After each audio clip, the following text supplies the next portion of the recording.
Hello everybody, the question for the day is, what is a fool? You might be living with one and not even know it. This video will teach you how to more easily identify fools, why you need to be aware of them, and what to do biblically. The danger of being around a fool is repeatedly stressed in the book of Proverbs. He who walks with wise men will be wise, but the companion of fools will suffer harm. The Bible shows us that fools are not just silly or simple people, but that they are actually harmful and wicked. Doing wickedness is like sport to a fool. For fools speak folly, their hearts are bent on evil, they practice ungodliness and spread error concerning the Lord. The hungry they leave empty, and from the thirsty they withhold water. These people are seriously evil. Leave the presence of a fool, or you will not discern words of knowledge. Fools despise wisdom and instruction. A fool does not delight in understanding, but only in revealing his own mind. Do not speak in the hearing of a fool, for he will despise the wisdom of your words. He who corrects a mocker invites insult. He who reproves a wicked man invites abuse. For good-natured and kind people, it's hard to understand how such wickedness could exist in people. If we do see it, it might cause us to be confused or give that person the benefit of the doubt that maybe they're not as bad as they seem. We may try to explain their actions because we believe they're not really capable of intentionally hurting other people. But unfortunately, some of us have learned the harsh truth through experience. When someone removes their mask and we see the monster underneath, we need to believe what they show us. What are some signs that someone is the kind of fool the Bible speaks of? This type of person hates to be corrected. They don't want to understand you or what you think. They just want to talk about what they think and what they believe. They are emotionally, verbally, mentally, spiritually, or physically abusive. I've heard many Christians argue that emotional abuse or anything besides physical abuse is not actually supported by scripture, but this is entirely untrue.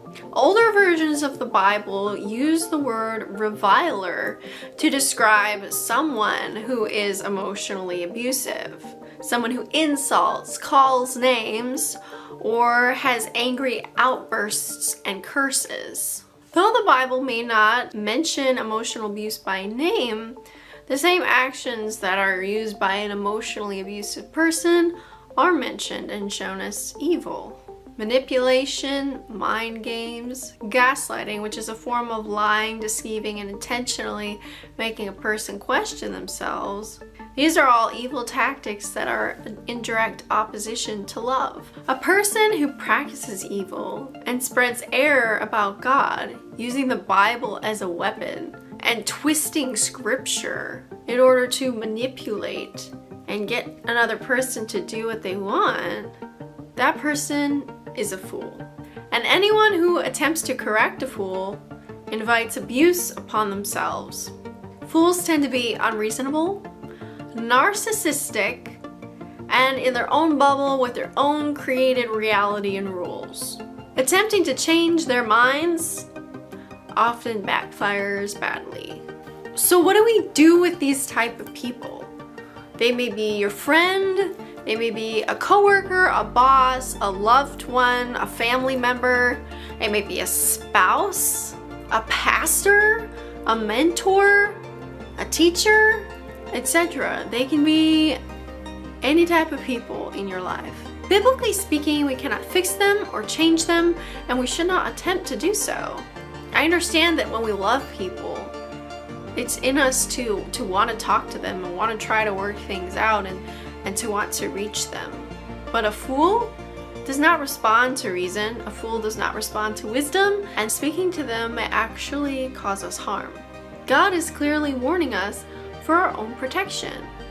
Imagine, for example, a daughter or a son going to speak to an abusive parent and being emotionally abused or physically abused because of it. Imagine a wife in an abusive marriage going to her husband to address the problems and being abused or possibly even killed. So take caution if you're going to speak your mind to a dangerous person. Do it from a safe place if you're going to do it at all, or better, just don't do it. My aim in talking about these things is not to breed fear, but it is to bring awareness to the fact that many of us, or most of us, are dealing with fools in our lives on a daily basis, or occasionally we may meet them. Either way, we should know how to protect ourselves. A lot of these people who are this way are covert about it. They're not flaunting their evil, but just keep in mind that they're out there, and that even if it's not visible on the outside, it can be at the heart. I was once married to a fool, and I know what it's like. I know how dangerous it is to speak truth. It was when I was reading these verses about the fool that it became so very clear to me that this was the type of person that I was dealing with. You know, God was telling me to get away, but my church was telling me that I needed to work it out with this person who was dangerous. Don't be surprised if you go to Christians or church leaders for help dealing with a dangerous person and they don't have the wisdom to protect you and may actually put you in a more dangerous position with their advice. It happens a lot in Christian circles, sadly. People are too quick to assume that just because someone behaves like a Christian or says they're a Christian, that they are good-natured and good-hearted. That is not always the case. Some of these people are wolves in sheep's clothing, and they can fool anybody.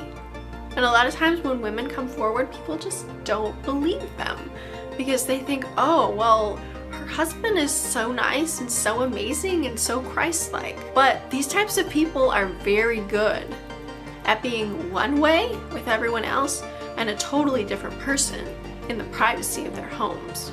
I would like to take this conversation further in the direction of marriage.